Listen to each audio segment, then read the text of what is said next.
Okay, everyone, welcome to our weekly Alliance meeting. So, to begin, we are changing our Alliance meeting format.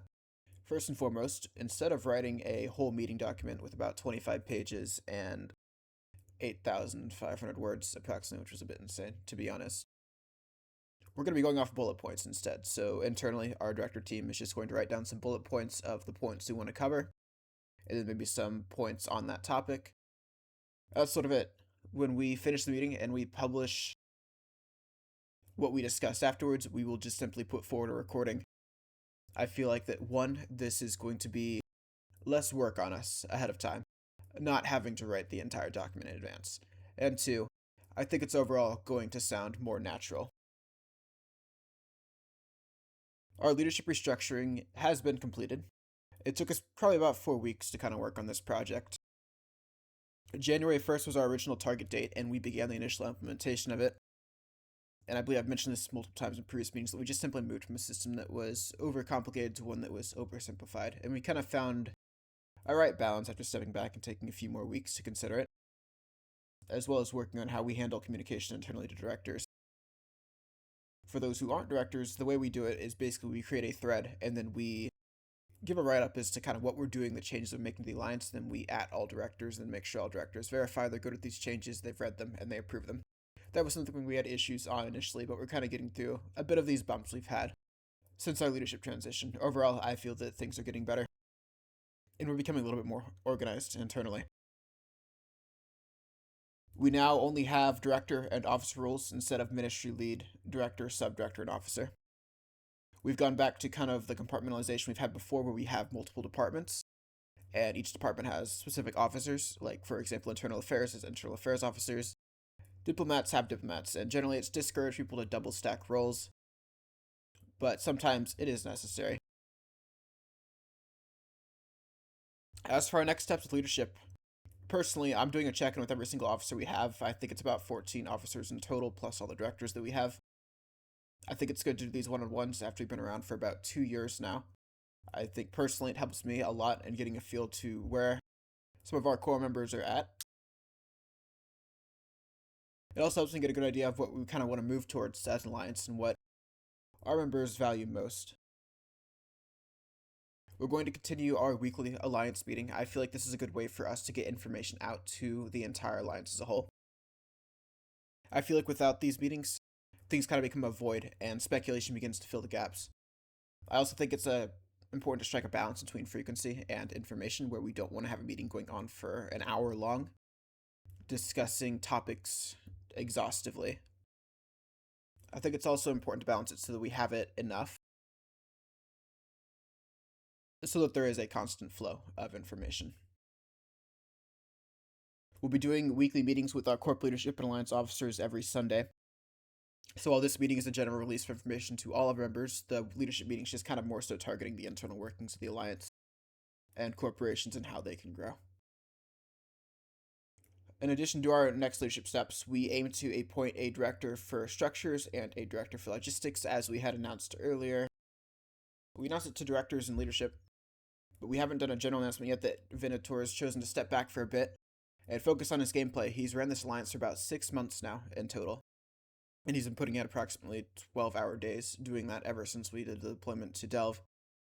If you ever saw his Discord checkpoint, he had an insane amount of time and voice chat, so he's taking a much needed break. So we're going to look around. We have a few different options in mind. I'm going to tie this with my officer check-in, speak to people one-on-one, get a feel of their interests in the roles, and then go from there. Bring it forward to directors. We all do a review. We're looking at standardizing some requirements for leadership, and that is that generally we want officers 3 months in the alliance, or we want an officer 3 months as an officer before we appoint them to director. So that way there's no someone joining the alliance, being part of us for a month, and then straight to director because we like him. I feel like that was sort of what happened with Joker. Alright then, and from here, once we get these new directors appointed for structures and another for logistics, our goal from there is just delegating officers and writing up internal documentation on the wiki so that our alliance can run smoothly and everyone kind of knows what their role is. I feel like there is still, once again, quite a bit of turbulence during this transition, but I think it's finally beginning to settle. Last note for internal leadership organization is just organizing Grafana dashboards. For those unfamiliar, it's a way to visualize information and statistics. It's kind of like spreadsheets you run online, but more so working with databases. And so we need to set up such dashboards to track finances, doctrine, status, and structures. Most of that stuff's all internal leadership stuff. But that's to at least give you an idea of what we're working on behind the scenes. All right, final note for me is updated logo commission. So we are looking at possibly revising our Alliance logo. We already started commission for one, but it needs some revisions, unfortunately. We've used our current one for about 2 years. It was originally AI generated, and it has been kind of always on our list to revise our logo to something a little bit more intentional. We'd also aim to eventually get rid of that awful white background we have in game. Whether or not we actually use this new logo, it's unknown. It depends on how well the logo actually turns out. So if it is objectively worse than our current one, we would not switch. Either way, I still aim to get rid of that white background. Now, I'm going to go ahead and hand this off to Tank Moonman to give us our war updates.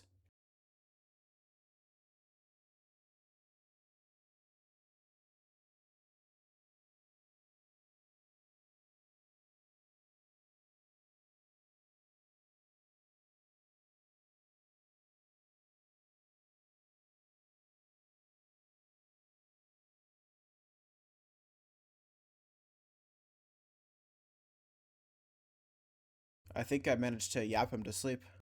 I never thought I could do that. Scott Magnus's aggro logo with a rose in the center. It seems aggro logo is taking over. Have you seen our voice chat? Okay, just quick Q&A then. While Tank is taking a much needed nap.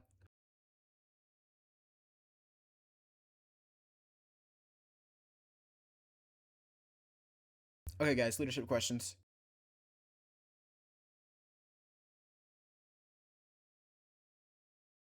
If you have any questions about the Alliance, now is your chance to ask. I'll take any questions until Tank gets back.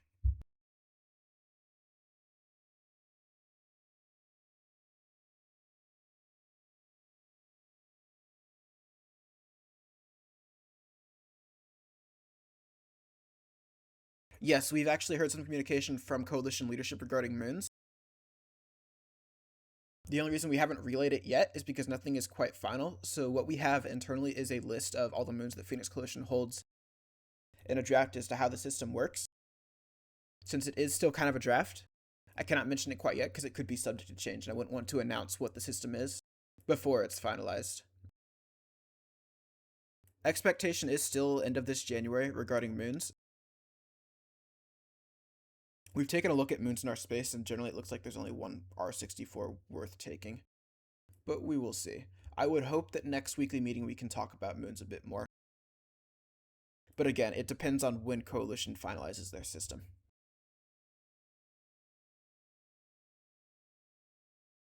Agent asks, what do if friendly caps tackled in blue space?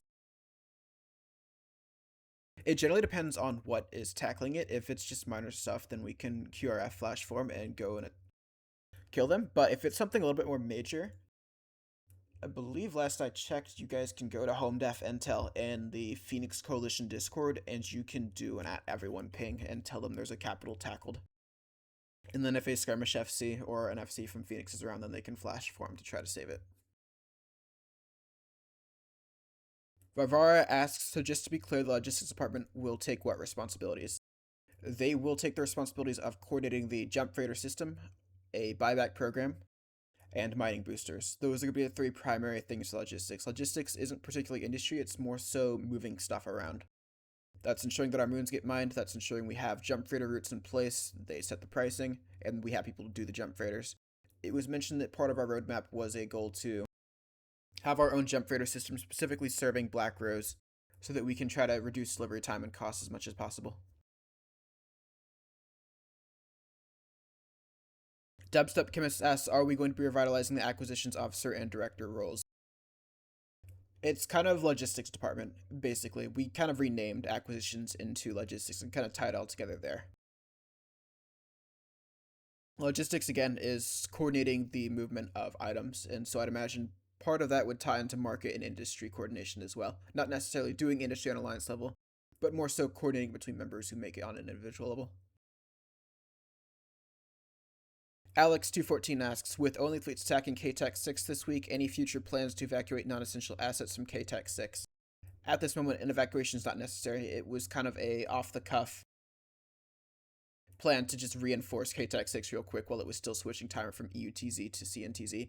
It was kind of those things where it would be great if they'd managed it from their perspective, but we might as well just try it either way. I don't think it was a serious attempt. I think it was more so to get a fight. If it was a serious attempt, then they would have committed carriers and super caps, even despite not having a staging for it, but it would have been a massive.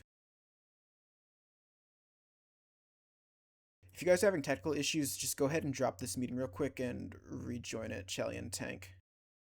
See if that could fix it, and just ensure that you check your settings in the bottom center.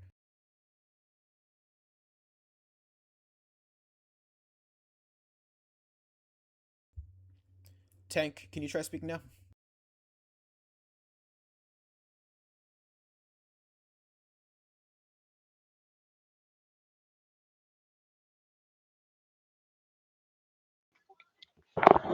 Can I be heard? Yes, Shelly, you're good. I can hear you. Hey, Tank, there you are. Tank, can you hear me? Can't hear anything else.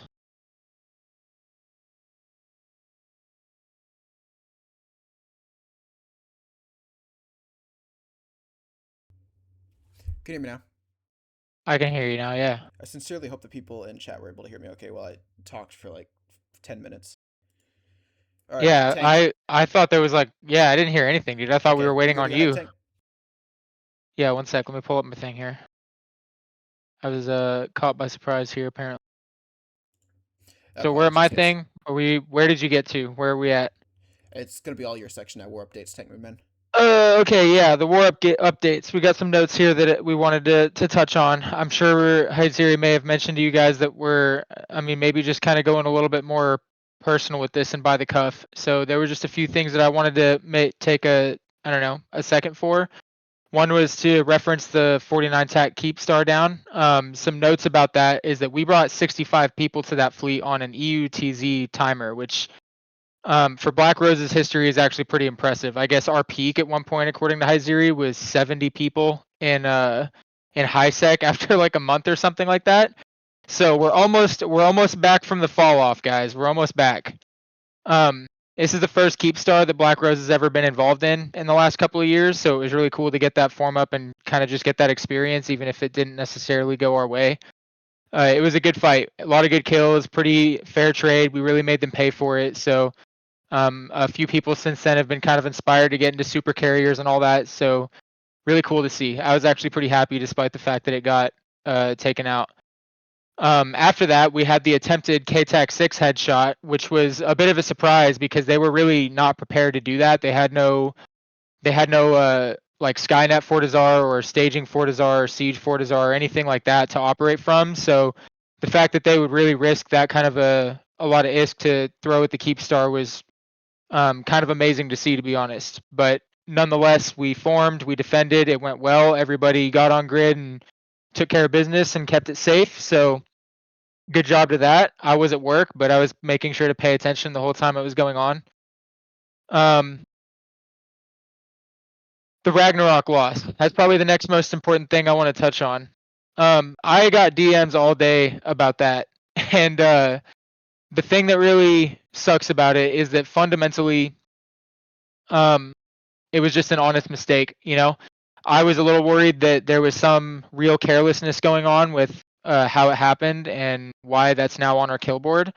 But sometimes you actually are just trying to do what you can to help and give bridges and all that. And in this case, the pilot just made an honest mistake and got caught out without the exemptions. So I just want to remind you guys, if you're going to be flying expensive, juicy target things, understand that you are always being watched and you are never safe. At no point are you safe in anything that could be considered a juicy target to a spy or anybody else. So if you're going to be in fleet, make sure you check your exemptions. If you do all that and you actually take your precautions, you'll be all right. Just don't be caught lacking on that. It'll really cost you if you're not careful. And we saw that pretty heavily yesterday. it is what it is at this point, but let's try to make sure that doesn't happen again. It kind of doesn't really, it's not really good for the kill board, not really good for the reputation, you know? So just be careful, please. Aside from that, going forward, we're still kind of in a defensive position in regards to OnlyFleet. Everything that we've got is in Chinese time zones, and it makes it really difficult for them to pick fights in general. So it's going to be a bit spotty. I would expect them to be, to some extent, throwing baloney at the wall to see where it sticks and what we get caught lacking on. So just pay attention to intel, pay attention to the pings and all that. It's likely going to be quite a bit of activity going forward with the momentum that they're on right now. So just be careful and participate where you can. Join fleets where you're able to. I know some of them are a little bit difficult depending on the FC, but just participate where you're able and it'll come around.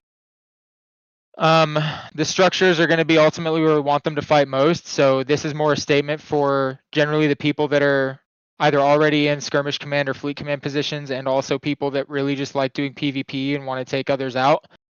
Do your best to keep them from having their own, how do you say, fighting on their terms. They want you to come and attack their structures, right? So if you're going to go do that, if you're going to go harass their space, have a plan for the fact that that's what they want you to do. Try to catch them lacking, doing what they expect us to be doing since the last 6 months from now, you know? Think a little bit outside the box, guys. Like, that's the thing that I think Phoenix Coalition as a whole has been kind of lacking on. So I don't care if you guys go try some new idea and get like lose 100 million ISK worth of ships doing something interesting and fun. I don't care if I got to pay out SRP on an objective because you guys wanted to make it interesting and test out new ideas and it maybe didn't work out. I fully encourage that. So if you're looking to get into some shenanigans, don't be hesitant. Don't think I'm going to come bitch at you because you lost some money trying to have a good time with the boys, you know? So that's all the notes I've got on it for now. That's all I really wanted to say to you guys for the week. Next week I'll have more on that and more developments, but I appreciate you guys for everything that you're doing. You know, keep it up. I'm proud of where Black Rose is at right now. All right, everyone. That is all of our announcements. Hope you all enjoyed today's meeting. It's shorter than last one, which is basically way too much on subjects I would rather not speak about again. So let's go ahead and take leadership Q&A. If you have questions for any of our leadership, now is your chance to ask. Since we already did kind of a Q&A a little bit earlier, we'll go ahead and do this for about 8 more minutes until 19:30 Eve time. I saw a question just a little bit up there. It was Gaia asking, there seems to be increased neutral aggression in K6 and 5V. I'll go ahead and let Tank take that one. Well, if we're going to deal with more of that, if it's going to be more of a plan to deal with that, fundamentally what has to happen is that it can't all just be on Mickey to ping fleets for this. I won't pretend that we all have the best relationship with Mickey as an FC. I'm not going to act like I don't sit here and listen to y'all talk about it. But if we're going to have a better plan for dealing with them, it needs to be more than just Mickey in any case. So the plan currently is to get as involved as we can. You know, I think that there are better options than what we've been doing for dealing with like these Sigma guys and all that. And it really just needs a bit of engagement from those of us that have the means to ping for it. So that's on myself, that's on Hyziri, that's on the fleet commanders that I have with me to do these ops. And with that engagement will come better resistance because it's not so centralized onto one person. Fundamentally, that's what it'll come down to. Keep just as a plug for those particular things in K6 and 5e. Keep your eye out on the coalition pings for that. Currently, there's a POS in K6 which is giving OnlyFleets a lot of room to access and maneuver. It's a particularly pain in the ass POS because it is nothing but ECM modules. It has no guns, it's just ECM modules, which makes killing it a real pain in the ass. The Astras and 5V are what give them the reach power to get other places. So ultimately, like Tank said, keep an eye out for those pings to help deal with those things. Even if we don't get a chance to kill them at all, if we keep them constantly reinforced, it makes them form, it makes them ping tired. That's just stuff that has been kind of passed along the grapevine of things that why the increased presence is there. In particularly K6. Now, with that being said, K6 ANSIs are going to be camped a lot harder now that OnlyFleets has constantly got a presence inside our staging. So be aware of that when you're moving things. Do it smart. Do it. Scout the area first. Don't just jump blind and face check gates with anything that you can't afford to lose. I feel like that should be kind of a common sense thing anyway. Stealthy Snowfox asks, do we have info confirmation on PL and OnlyFleets cooperating? At the moment, no, we do not have any confirmation on that subject. For what it seems that PL is largely third partying. We haven't seen I them think actually tethering on their structures yet, so we do not know anything, so it's best that we do not speculate.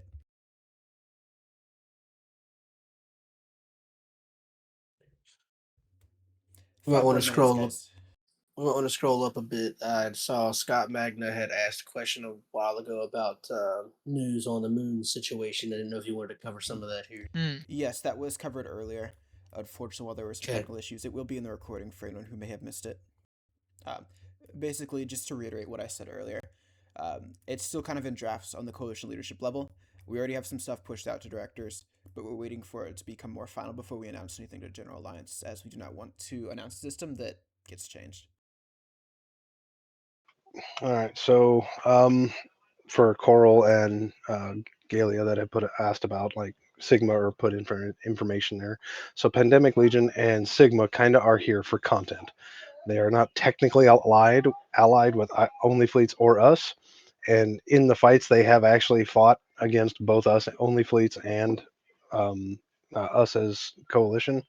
So they're, for all intents and purposes, and all the information and Diplo side of things, they're here for content. They're third party. However, if you guys catch wind or see, I wouldn't say catch wind is not really the term I'm looking for. We need concrete evidence that they are colluding in order to bring that up to where it needs to be. Um, if you guys don't understand the big block freaking diplomacy that's going on, is they really don't want other big blocks interfering. Like the bigger blocks want us to be kind of left alone, and only fleets to be left alone to deal with as we are, fight our fight and let it go.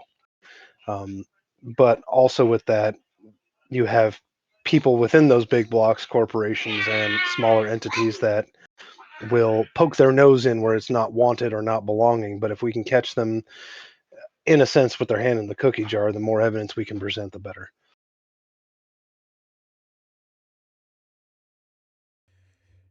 3 more minutes on Q&A, guys. If you have any further questions for our leadership team, now is your chance. Should you not have a chance to ask, you may always ask in the questions channel as well after the meeting.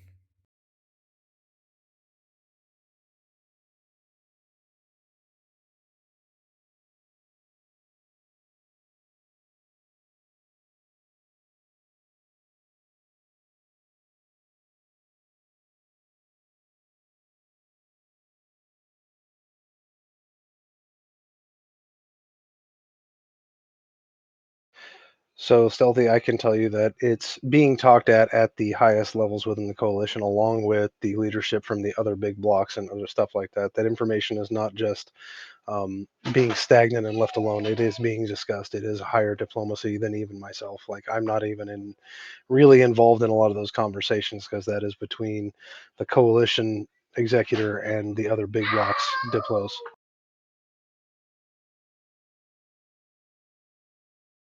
Fry, there's nothing I can specifically report to on that as far as open plans and any like channels I've seen.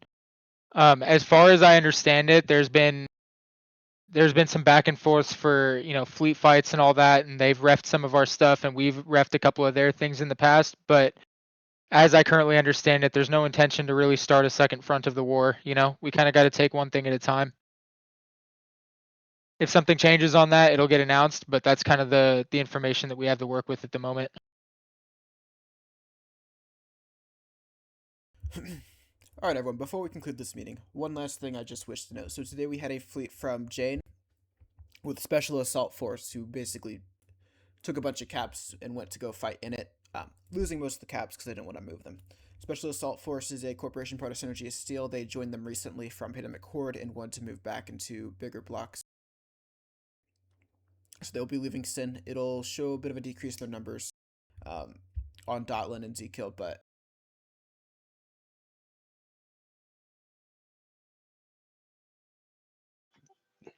Were you done talking, Hyziri? apologies. It'll show a bit of a dip in numbers on Zkill and Dotlin, but it's not a major issue. I think To they're going to join Goon Swarm if I recall correctly, but I do not know for yes, certain. to kind of amplify that just real quick. So while it may look like a 600-man loss or whatever, there's only like 15 active people within that particular thing, so it's not as big a loss as you might think. Just kind of remember that numbers don't always belie the truth when you look at the size of an alliance or corporation. You're looking for active numbers, not the ones that are just sitting idle. Okay, everyone, that concludes our meeting today. I thank you all for your attendance. If you ever have any further questions for our leadership, you may always ask in the questions channel. I hope that this meeting format works a little better. It's a little bit less overhead in our leadership. Please do let us know what you thought of this meeting if you felt like it was better presented. Some feedback we got in our previous meeting that it seemed a little bit too scripted and rehearsed. And while I can say that it was scripted because we were reading off the document, it was very much not rehearsed. I kind of just rolled out of bed 30 minutes prior and started talking. Thank you all, everyone. We'll go ahead and conclude this now.